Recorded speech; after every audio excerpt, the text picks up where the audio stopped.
So this Bauer jackhammer concrete drill thing, hammer drill, whatever it is, this thing is.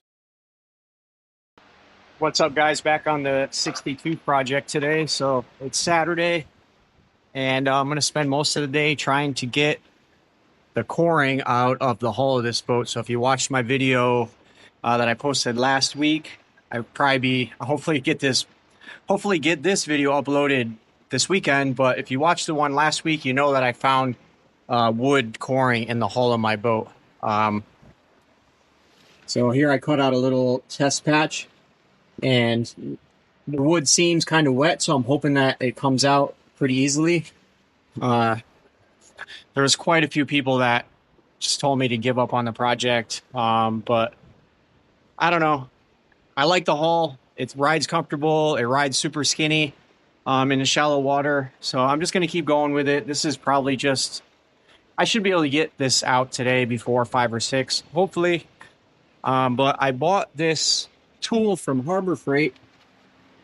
So this is their 4-in-1 hammer drill, chisel, and drill hammer thing. I don't know. This seemed to be the best solution. It came recommended by a few of my friends that do teak decks and boats, so they use this to dig out old teak with. So I bought this this chisel, and it looks like it's going to work pretty good.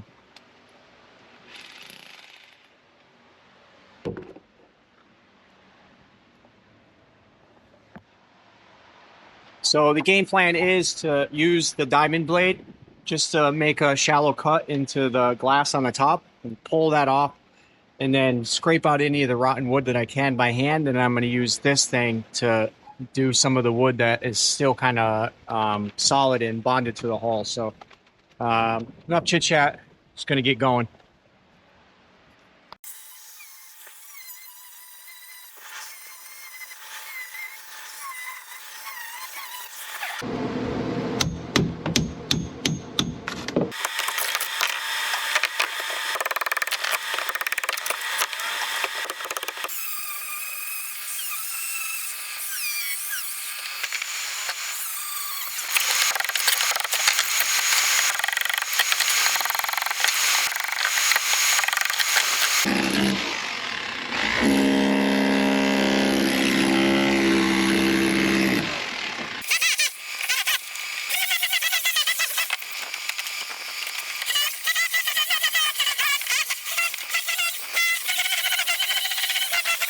Put in about 2 hours of work, and this is where I'm at right now.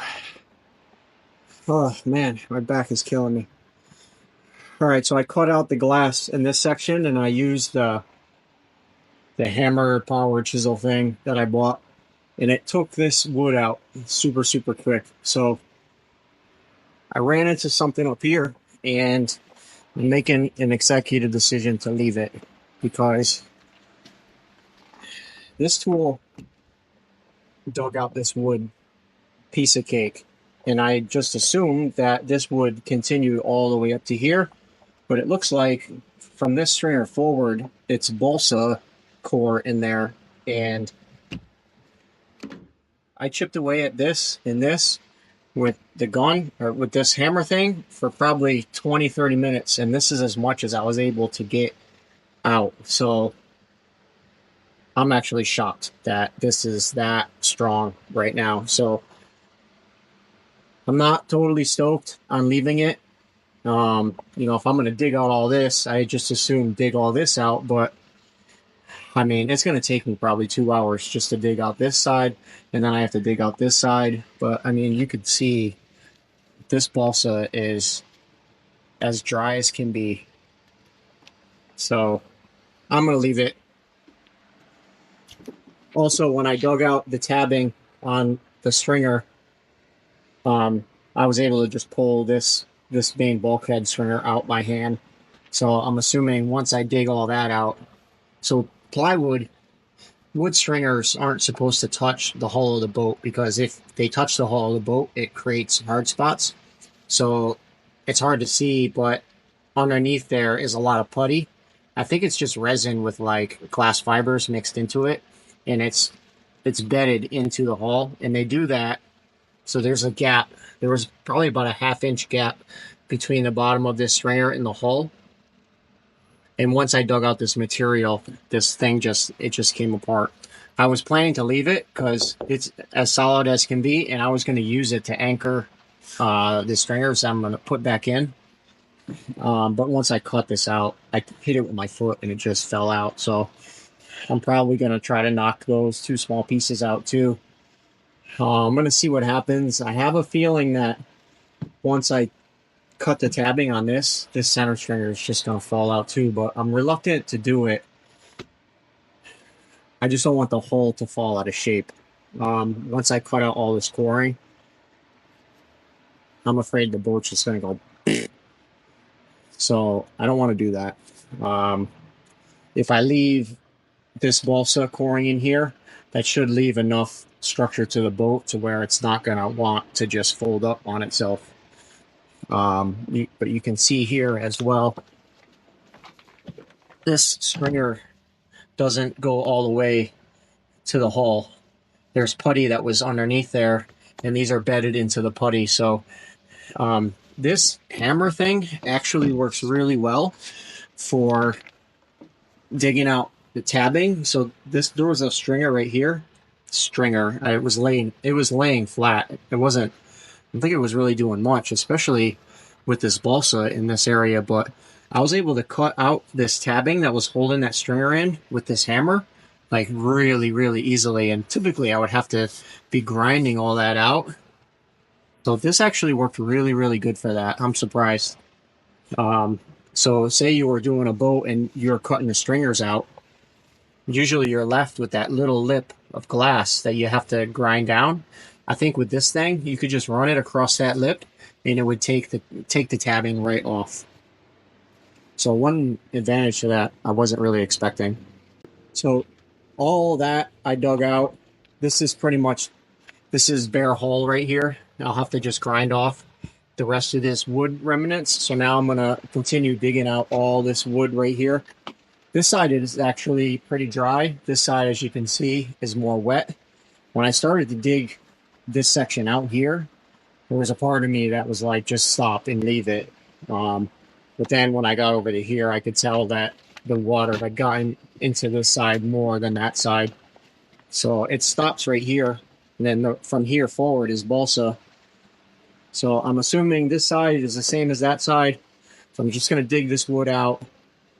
Right now the boat is kind of wanting to tip forward because there's so much weight here on the front. So I got all this extra fiberglass in the front, but this is all going to get cut out. So just this section here is probably a few hundred pounds of weight on the front of the boat. So I think once I cut that out, the boat's not going to want to be teetering front. I don't want a front heavy boat because especially with this aggressive keel, that would really mess up the handling of it. But all in all, not as bad as I really expected. I mean, I didn't think it was going to be too bad, but without that, this would really suck because I was doing it with this and that would be a terrible job. So like I said, 2 hours to get to this point, not terrible. Now I'm going to come in and hammer out all this wood and then start grinding, but it's raining, sprinkling, so hopefully it holds off. It's pouring ass rain, but I don't have many free days for this, and Saturday's one of the only days, so I'm just going to keep going.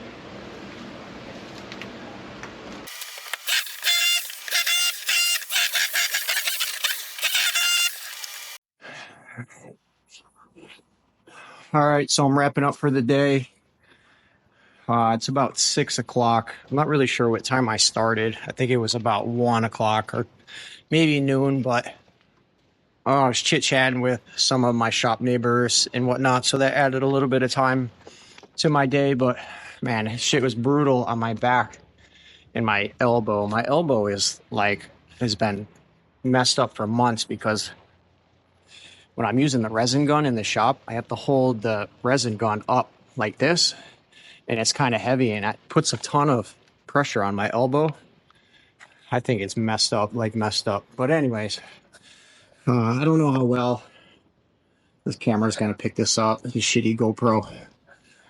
Short video today, but everything is, all the wood is out up to that crease right there. So from that seam forward is balsa, but it doesn't go all the way to the outside. It's hard to see it, but it kind of just curves in right there. It's like from there in is balsa, and then from there in is balsa. So I tried to dig out that balsa, and it just would not come out, even with the hammer and the grinder. If I get motivated, I might try to take the rest of it out, but I think at this point I'm just gonna dig out the little section right there that I started, put some vinyl ester putty in there, and then just put glass over the top of it. It'll be good enough. So I started to grind a little bit here with my grinder to get the wood off. So the wood that you see here is just like the bottom of the wood that's still stuck to the whole glass. So I'm going to need to come in and see right here. I don't know if the camera's picking it up, but I ground out a little area right here. The silicon carbide discs don't really work very good on the wood. So I'm not sure what I'm going to use to make quick work of this. Maybe a heavy wire wheel or something. I don't know, figure it out. But yeah, I mean, for another 5 or 6 hours of work, it really wasn't that bad. I mean, as you can see, I lost this bulkhead, and the little bulkhead that was in the front, I lost that. And I think I could easily take this stringer out. Once this glass is cut out, there's just a little bit of tabbing holding this stringer in. But once that's out, this stringer is just going to pop right out. I'm reluctant to take it out right now because this glass, since I took the coring out, is kind of thin. And when I walk on it, you can feel it like kind of moving. And I don't think the hole is going to lose its shape. But if I take that centerpiece out, it's possible that it could start to lose its shape a little bit and maybe put a little hook in the bottom of the hull. I don't think that'll happen because this has a keel molded into the bottom of the hull, so that molded keel in the glass, that will keep it from flexing this way.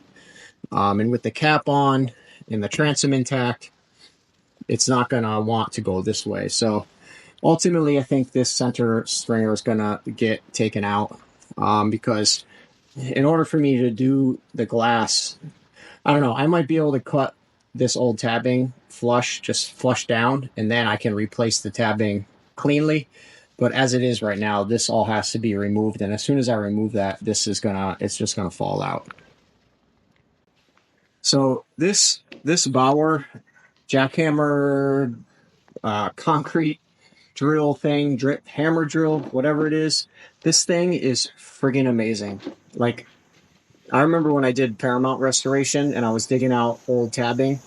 If I had this, it probably would have cut it down in half. If you're going to start a restoration cutting out stringers in a transom, I think this tool is a must-have. Like, really, I don't know how I didn't buy this sooner. So A+ to Bauer. This is a great machine. I pushed it pretty hard today and it worked great. For 129 bucks, it's worth the investment.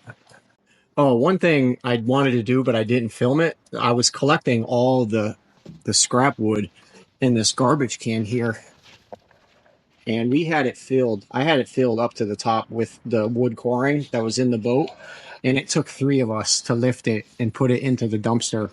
I was going to film it, but a couple buddies were here and they helped me because my back was lit up and I knew I wasn't going to be able to lift it by myself.